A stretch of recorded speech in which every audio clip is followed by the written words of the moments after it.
morning, everyone. Good morning. Good morning, everyone. Good morning. Well, welcome to all of you, and thank you for being here. I'm Mayor Jones Miller. As I look out in a room like this, it is a pleasure to see each and every one of you here today. Really, because we know what it means. It means that you remain committed to the work that Dr. King so noted that we must continue. And each of you being here, yes, fundamentally is about helping to contribute to scholarship of our kids, something near and dear to my heart as an educator.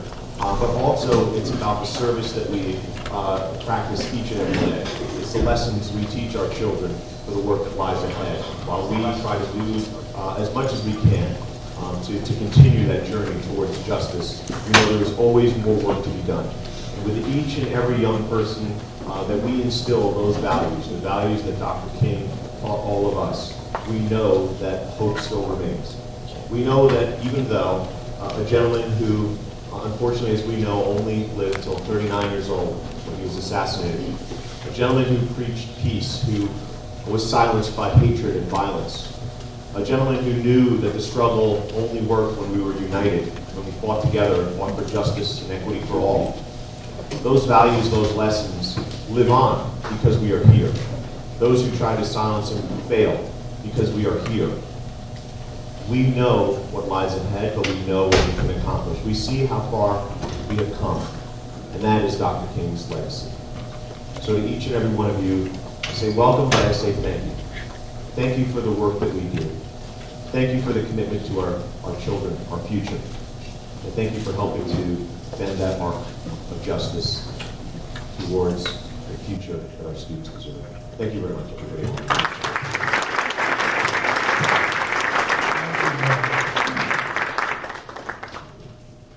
And now we will have musical selections by the choir.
Moments, oh dear.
Good morning, everyone. Thanks so much for having us back here again this year.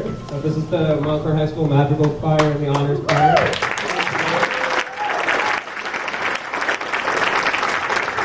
My name is Sam Norman, and it's just an honor to be singing here for you today. Thanks so much to the whole Montclair community for showing up. That was Seasons of Love from Rent. We're gonna do two songs that we sang last year, two Nina Simone pieces. The first one is a Duke Ellington composition that he first recorded with Ella Fitzgerald called I Like the Sunrise. And then we're going to close with a Bob Dylan tune that she covered called I Shall Be Released. So I hope you enjoyed them, and thanks so much for having us.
School Combined Choir. Let's give them another round of applause.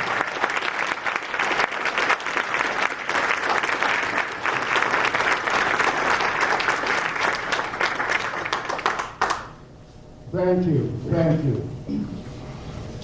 At this time, I would like to introduce some of the individuals in the audience. Just excuse me.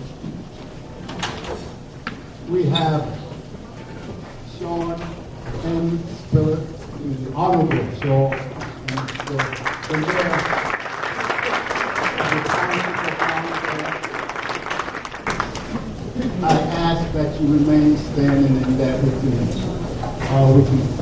salute everyone with a clap at the end. We have Roger Terry, Council at Large.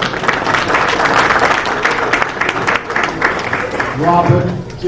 Russo, Council at Large.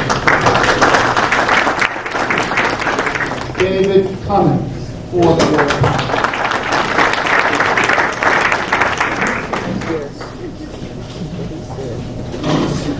We also have the 2nd District Assembly person, Rosie Ragdy.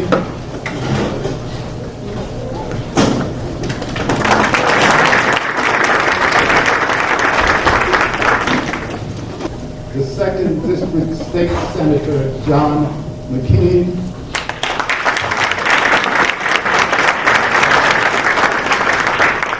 Police Chief Todd Conforti.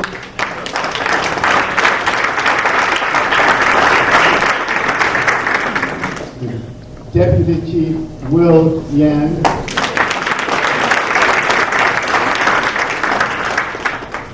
Lieutenant Tyrone Williams.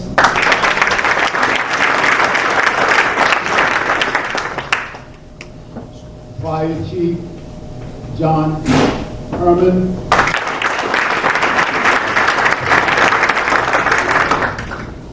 We also have, and thanks again to the Board of Education who provided this facility to us, Dr. Jonathan Pond,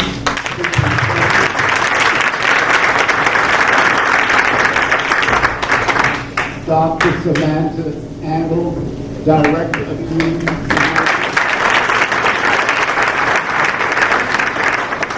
Mr. Edwin Brown, Assistant Business Administrator.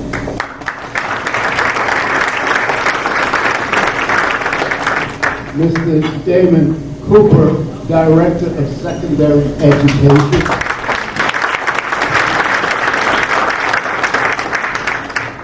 Mr. Christopher Graber, Director of Technology.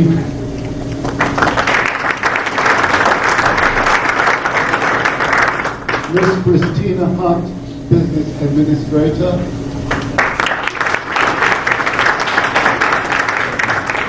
Ms. Latifa Jama,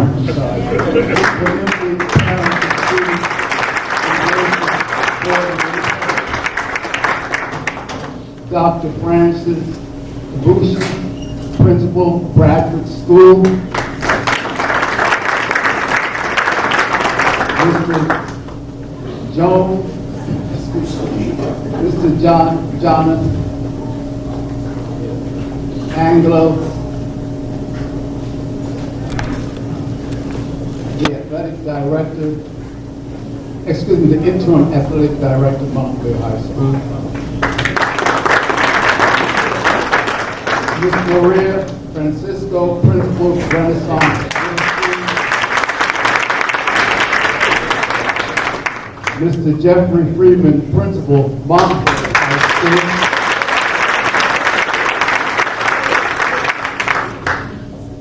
Ms. Nishna Gandhi, Assistant Principal, Buzz Aldrin School. Mr. Major Jennings, Principal, Buzz Aldrin School.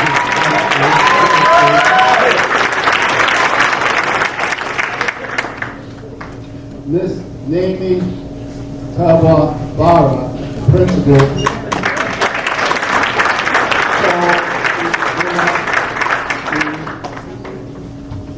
Mr. Siobhan Pesser, Assistant Principal, Charles.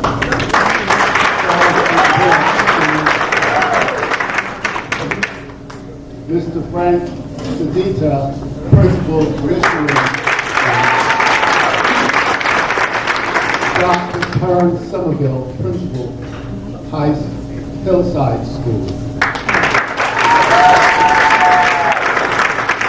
And we also have Board of Education members.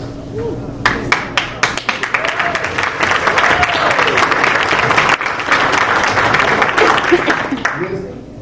Melinda Dasher, President.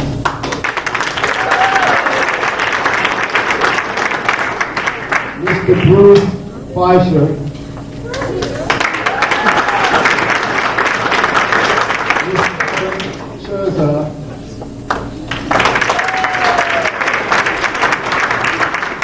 Ms. Catherine Weller Deming.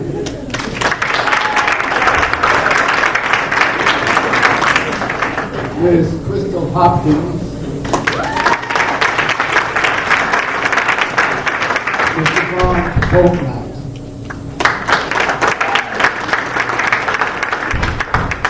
I think that is everyone. If I missed your name, oh, excuse me, I apologize. John Herman, Brenda Cole, Assistant Principal at Nishaway.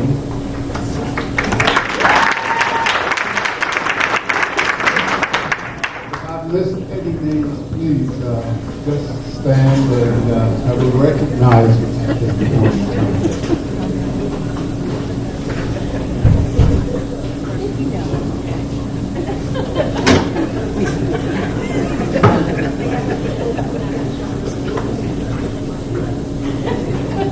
Thank you. Judith Radner.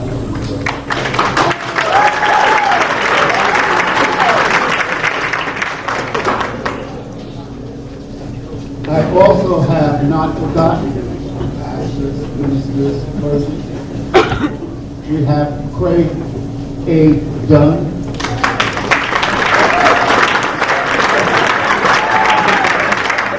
Reverend Campbell. Reverend White.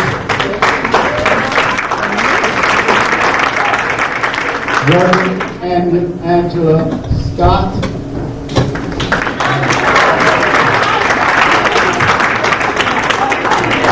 I'll get it right. Again, if I left off anything, please just let me know. Before I introduce you to the speaker, dynamic speaker, I would just like to say that Diane Anglin, who's the president of NAACP,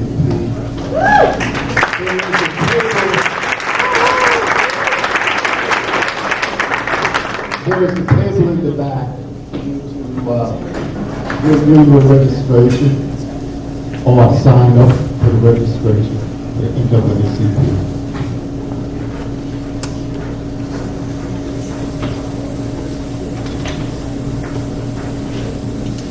With no further ado, I would like to introduce the speaker of the hour. The speaker of the hour, J. Charles Johnson.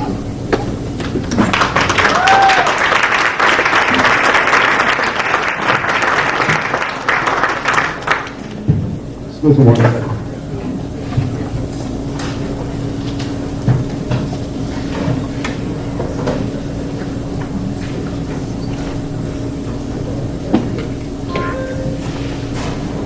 J.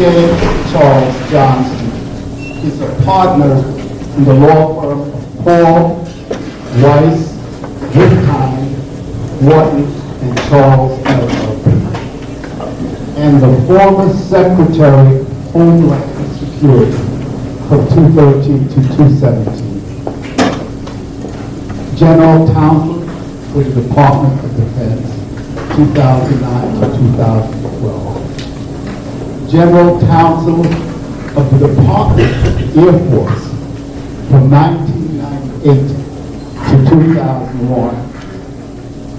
And an Assistant United States Attorney in the Southern District of New York from 1989 to 1991.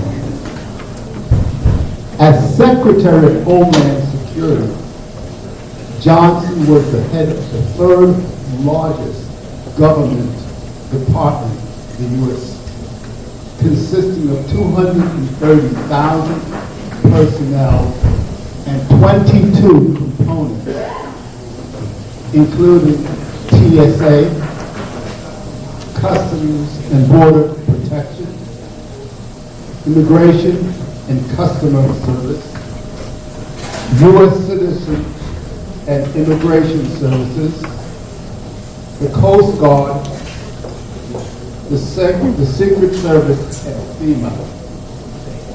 Johnson's responsibilities also included counter-terrorism, cyber security, aviation security, border security, port security, maritime security, protection of our national leaders, the detection of chemical, biological, and nuclear threats to the homeland, and response to national disaster. As General Counsel of the Department of Defense, Johnson is credited with being the legal architect for the U.S. military's counterterrorism effort in the Obama administration. In 2010, Johnson co-authored the report that paved the way for the repeal of the Don't Ask, Don't Tell by Congress later that year.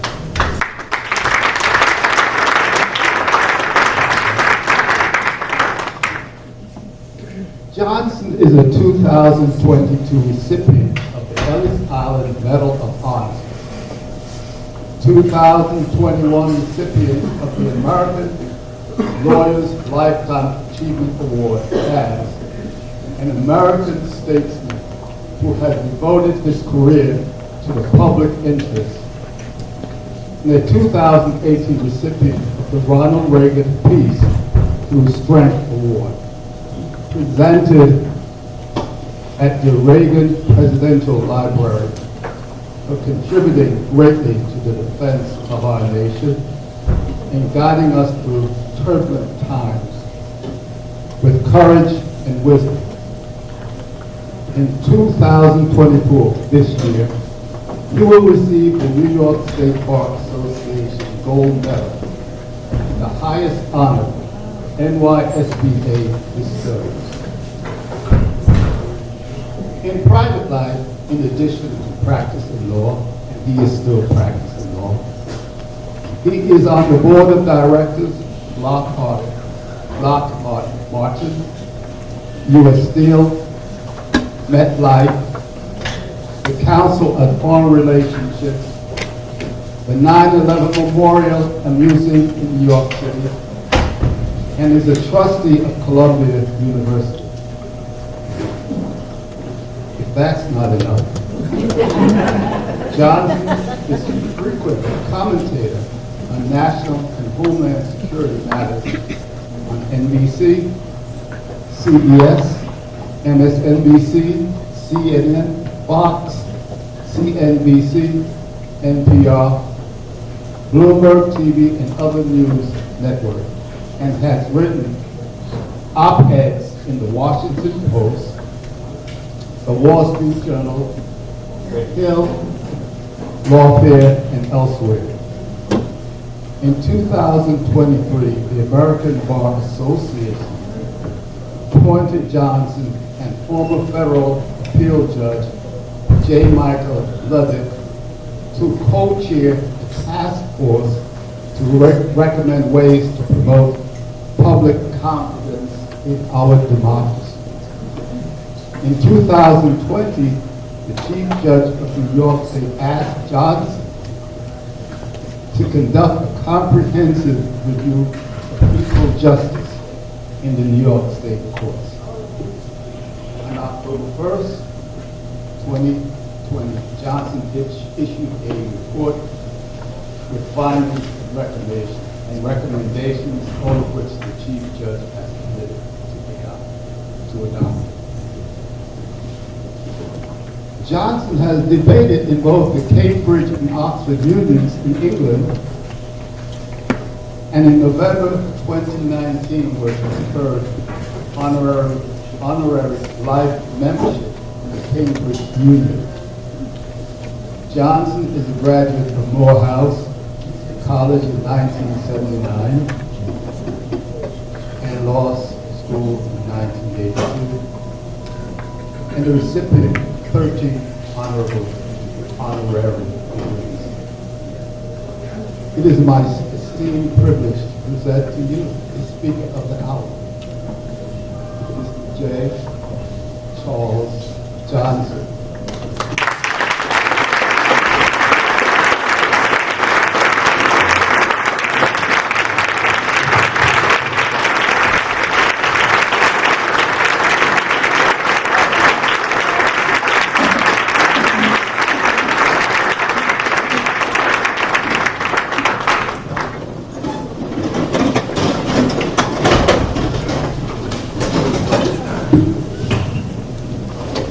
Very much for that most generous introduction. Told my life story. Left out, however, my most distinguished and proud accomplishment. I am, for 26 years, a proud, tax-paying member of the Rockville, New Jersey community.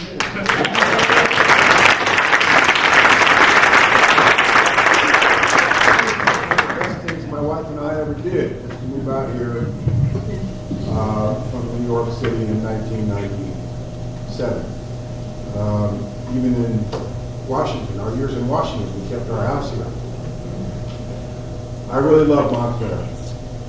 I enjoy everything about Montclair: the restaurants, the schools, the trains, some of my more notable recognitions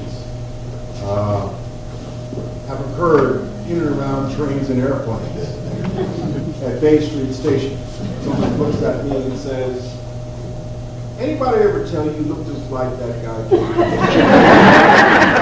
Yeah. As a matter of fact, no one's ever told me.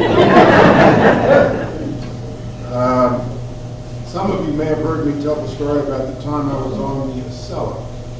It was June of 2017. I had just testified before Congress. I was in private life again. As a private citizen, I had left office and I testified before the House Intelligence Committee. And my testimony must have been on the news that night. Because when I got on the Acela, a lot of people seemed to recognize me on my trip back home here. Everybody in my car seemed to recognize me. In the cafe car, people recognized me. And I was standing in the line waiting for my food, my usual cheese and crackers plate in the cafe. And I was in my shirt sleeves with my tie on and my White House cufflinks. And this woman walked up to me and she said, "Sir, I'm from the United Kingdom. I'm from London. And my son back home in London really admires you. He admired all the wonderful things you did in office. It would be a great honor for me to be able to take a selfie with you." And I was so touched. And I said, "Of course, sure." And sure enough, she turned around and she said, "Thank you, Mr. President."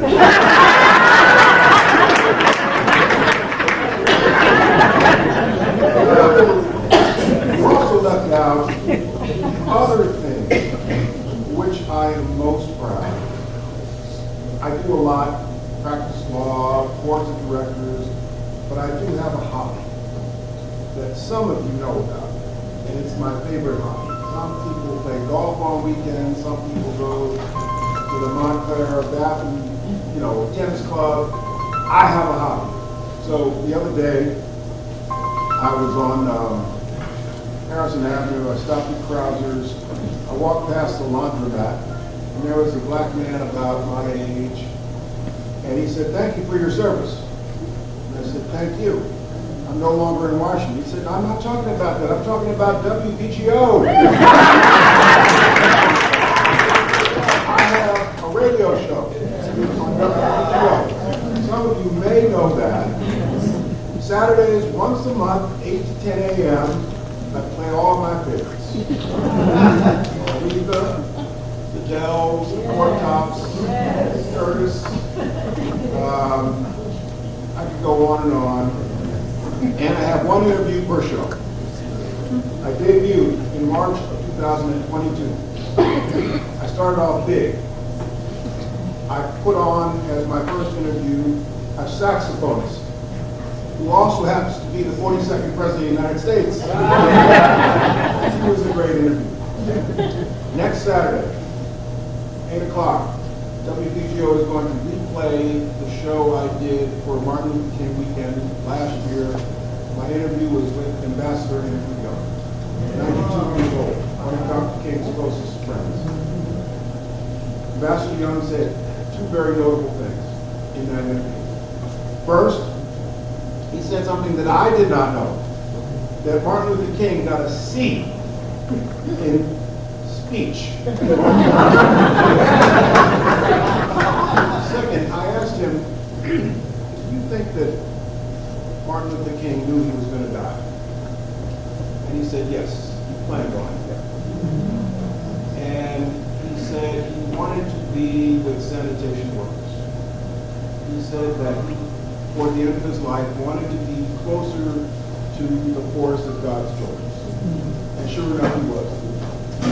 The week he was assassinated, he was in Memphis, Tennessee, marching with sanitation workers on the street. I'm pleased to be here today to reflect on the life of this remarkable American, this remarkable human being. I've given speeches about Martin Luther King on MLK Day, at the MLK Memorial in Washington, at the Pentagon, and last year at the University of Michigan. There's a new book out about Martin Luther King, written by Jonathan Ive.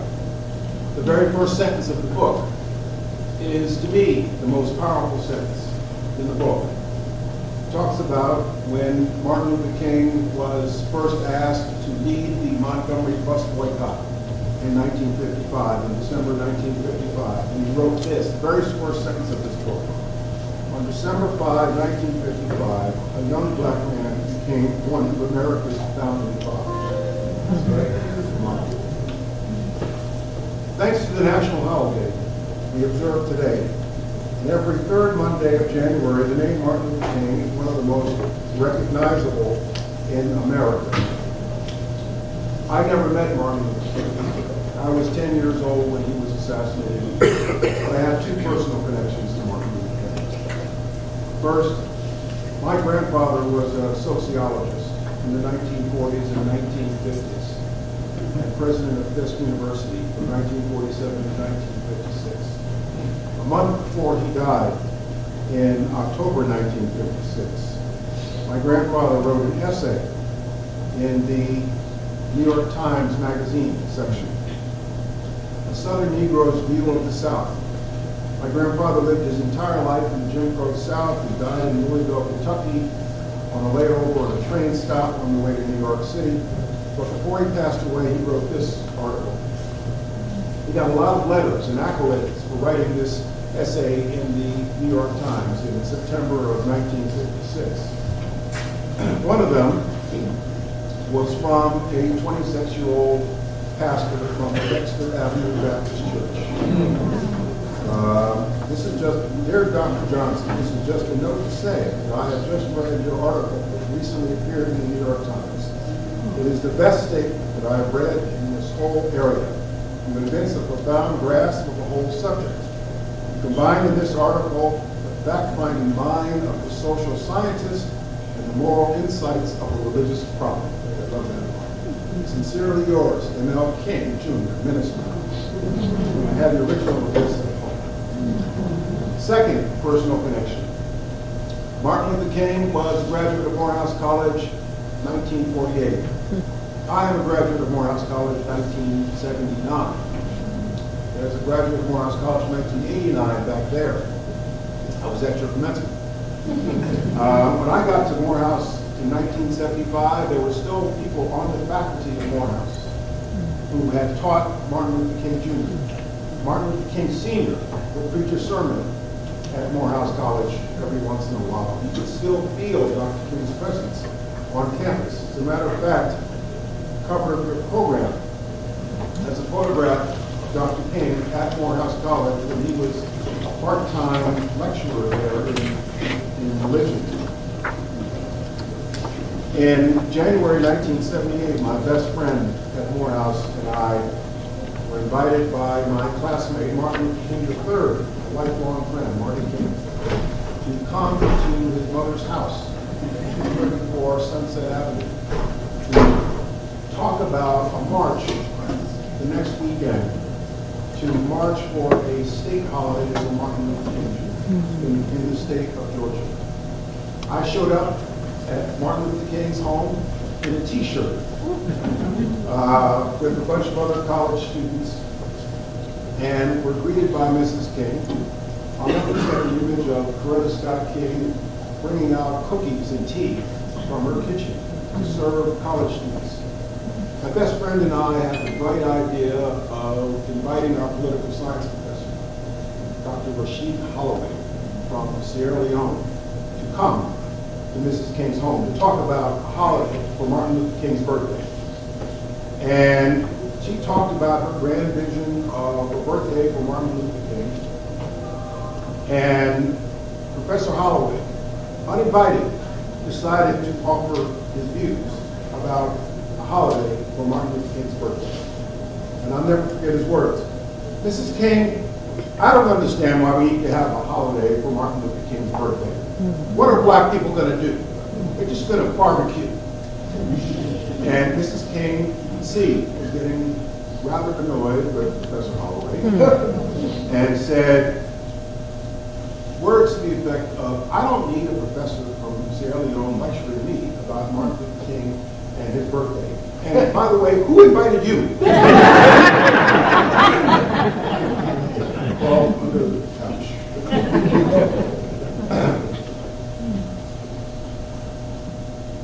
Ask Americans, young or old, what words we most associate with Martin Luther King. And I want to dedicate this speech to the students. Most people cite the 4 words, I have a dream. But how many Americans know the essence of the rest of that speech, or any other speech Dr. King delivered? The notion of a dream is not threatening. It's something that lives within my space, but does not encroach on your space. It's an aspiration, not action. As Dr. King is consigned further and further into the archives of history, we must not allow the sum total of his life to be about a dream, he once said. The reality is that Martin Luther King was a man of action. He did more than dreaming. He was divisive. To many, he was a troublemaker, as John Lewis put it, good trouble, to force the social change we all now celebrate. He challenged the social order of things and pushed people out of their comfort zones. Dr. King arrived in many of the same cities, north and south, for which a major street is now named for him. The mayor and police commissioner in those cities viewed his arrival with dread and did not wait for him to leave. I've read that there was a poll taken in 1967 that revealed that Martin Luther King was one of the most hated men in America. For his efforts, the man we honor today across this country, alongside George Washington and Abraham Lincoln, was the target of government surveillance and harassment.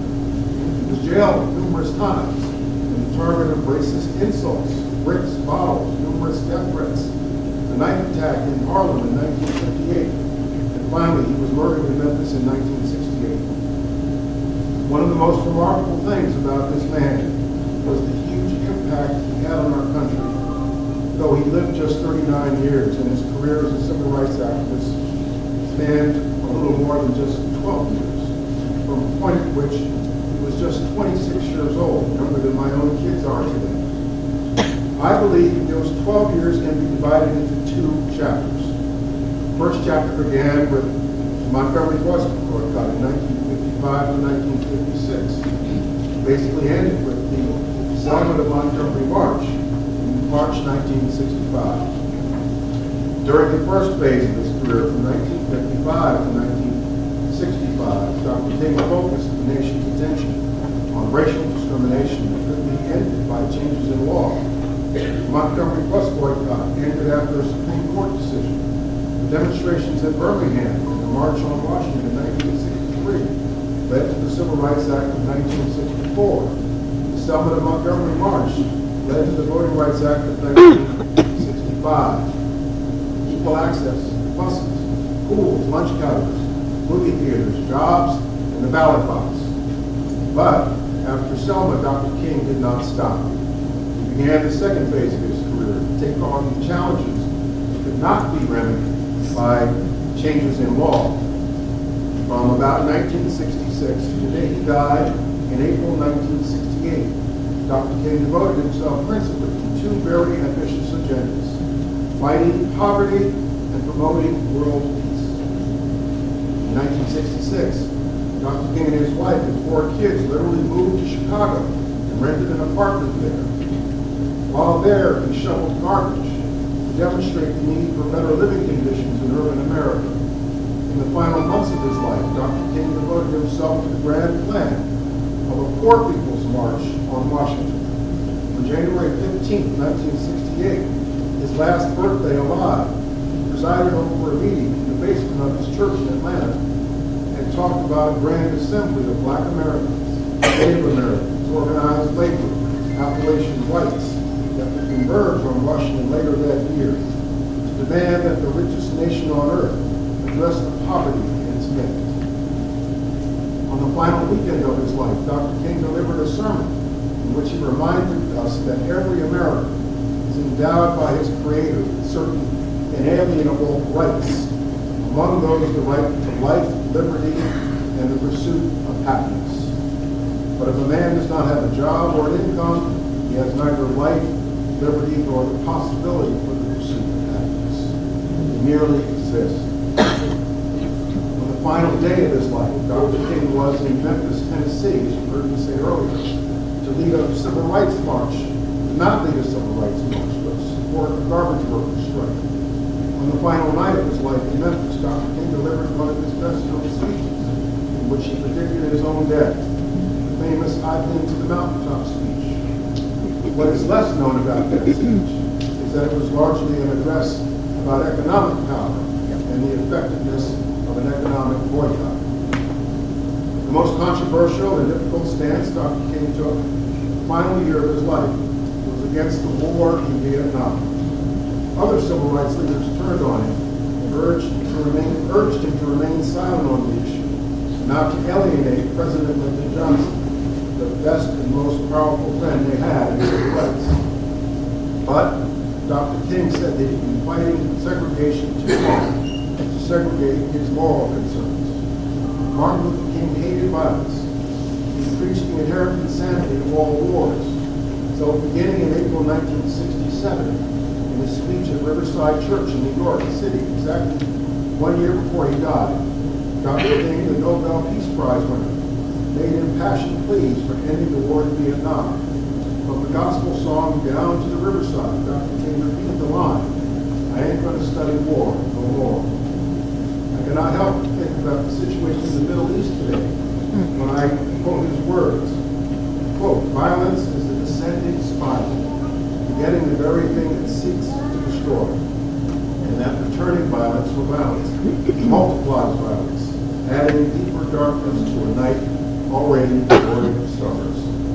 An eye for an eye leaves everybody blind."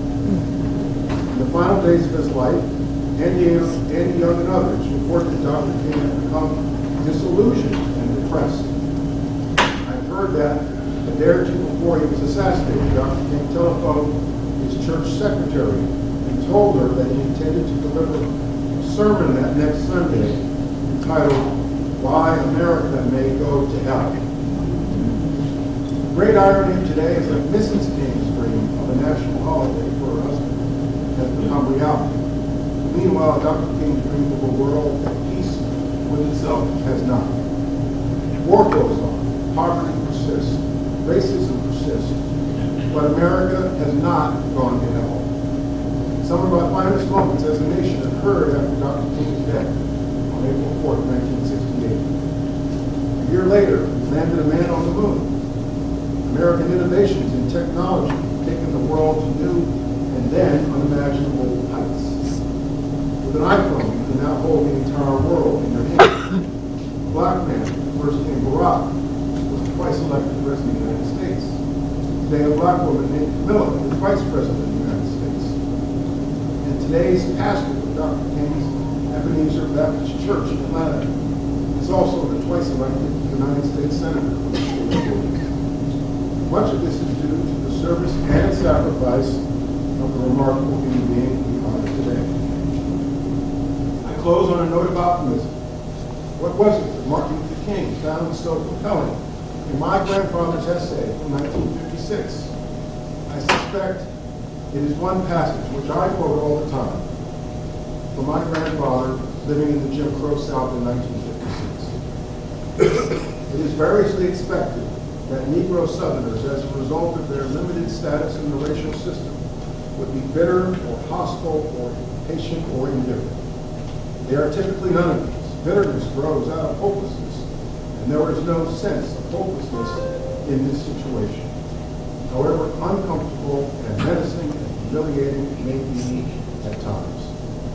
Faith in the ultimate strength of the democratic philosophy and the code of the nation as a whole has always been stronger than the impulse to despair.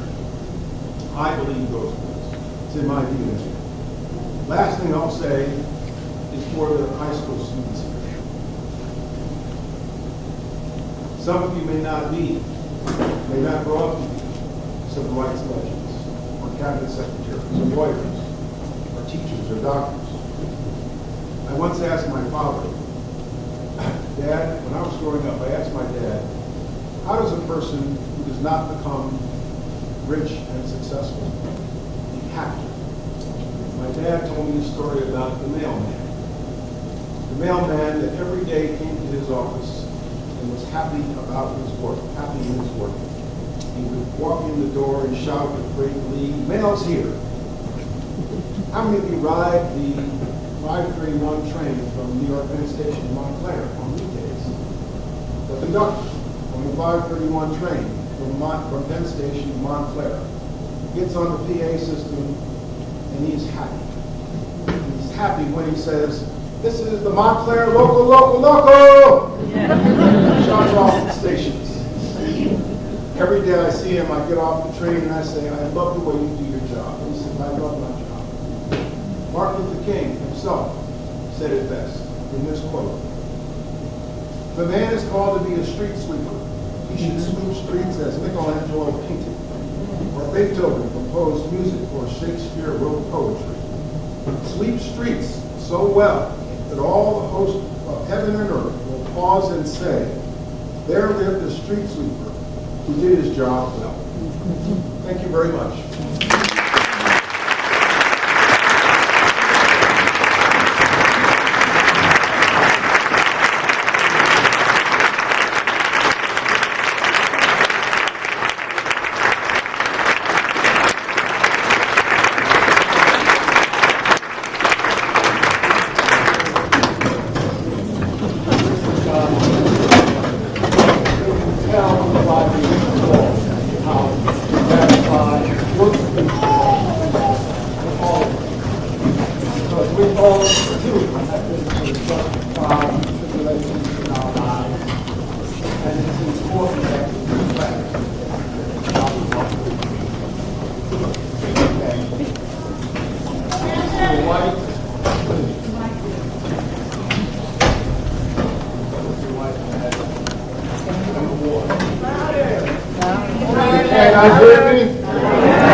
I apologize.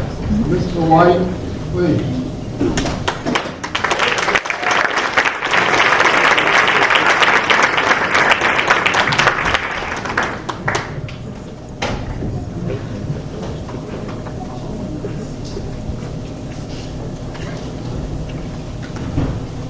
I have often said, can you hear me in the back? Yeah. I probably don't even need the mic. I've often said that there are three ways of doing things: the right way, the wrong way, and the Montclair way. There have been several instances where, in searching for a solution after listening to various ideas, a unique solution is agreed upon. That's the way we do things in Montclair. That is how the scholarship program was formed back 35 years ago, when Montclair looked for a way to pay tribute to the legacy of Reverend Dr. Martin Luther King. Thanks to your continued support, we have been able to assist 163 students in their post-high school educational endeavors.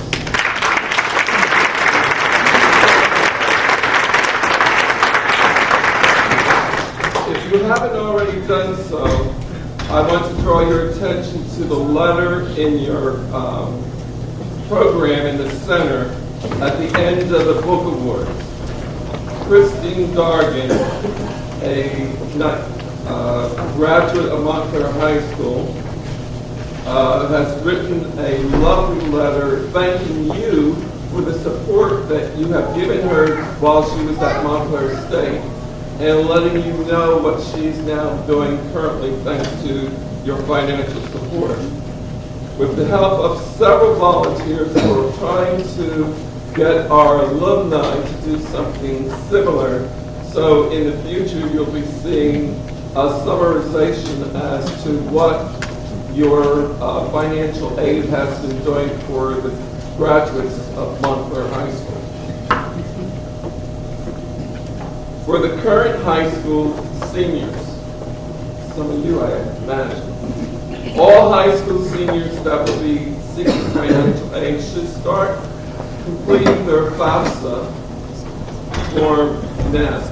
FAFSA, F-A-F-S-A, stands for Free Application to Federal Student Aid.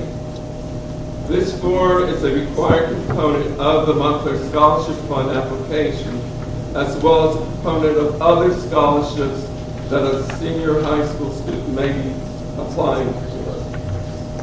The Montclair Scholarship Fund coordinates the scholarship program at Montclair High School. The application will be available in February.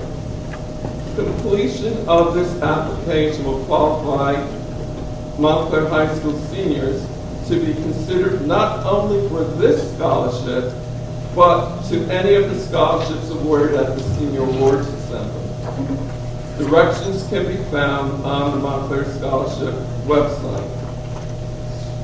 The Montclair Scholarship Fund does the pre-screening of all of the Montclair High School seniors and recommends 10 to 15 student applications for the trustees of the Dr. Martin Luther King Scholarship Fund to consider. Fortunately, or unfortunately, we have a difficult decision to make in selecting our recipients, since all of the candidates are excellent and need financial aid. As I call your name, the trustees of the Martin Luther King Scholarship Fund, would you please come forward and join me here at the podium? Catherine Allen Curry.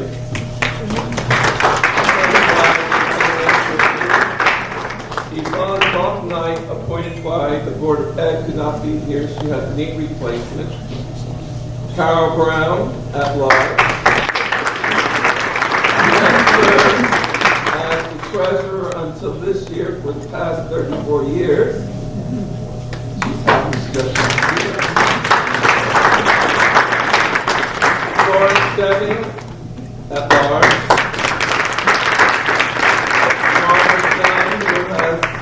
Continuing in Carol's place as the treasurer.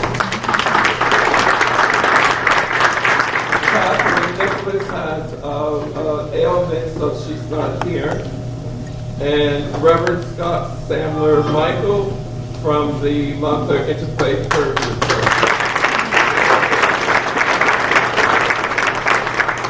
Now, I must confess, Mr. Johnson, that I am one of those people that was elated when we talked in October and you agreed to be our speaker. I made the connection. That's the man that I heard on the weekend on WBT. I don't have all those other accolades, but I was most happy that you're the same man on WBT. When we talked, he mentioned, as he did today, that the picture that we have been using on our program is Dr. King when he was at Morehouse as a teacher. Well, we're in Montclair now. Some of us Montclairians know that when Dr. King came to speak in 1966, before he got to the auditorium across the street at the high school, there was a packed house in the high school, and he waited in the band room. And there's a famous picture similar to this one that we're going to present to Mr. Johnson for all he has done today.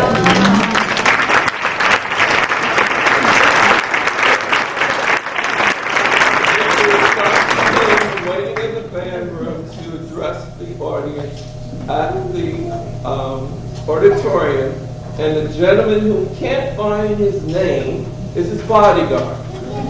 So we can't pay you what you should be paid, but hopefully this will take its place.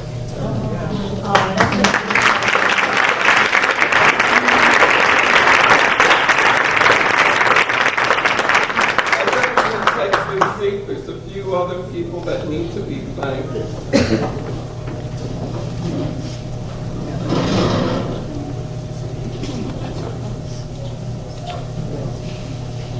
I want to thank Dr. Pond, Superintendent of Montclair Public Schools, the school board, teachers, support staff, parents, and students.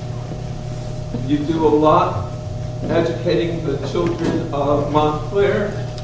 I don't know how you do it sometimes, but thank you for what you do. I want to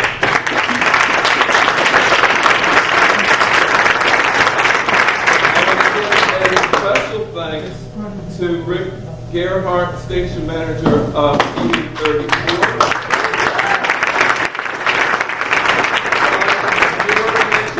Today's video presentations. There are many viewers out of the Township of Montclair, as well as out of state, that will be watching this event on TV34 YouTube station. So thank you, Rick. Also, thanks to Randy Graves and Sandwiches Unlimited for providing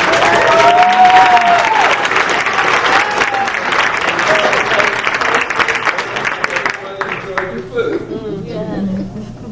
Thanks to Zephaniah at Samson's Printing for the program.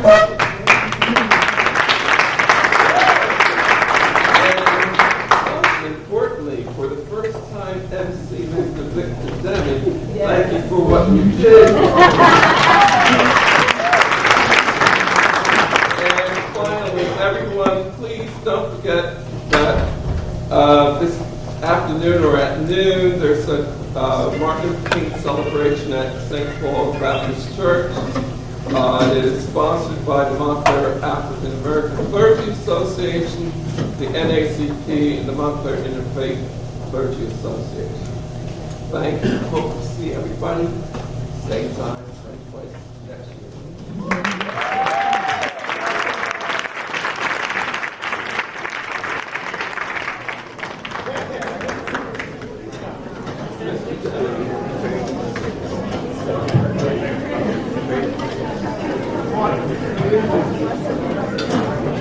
Before we leave, we will sing collectively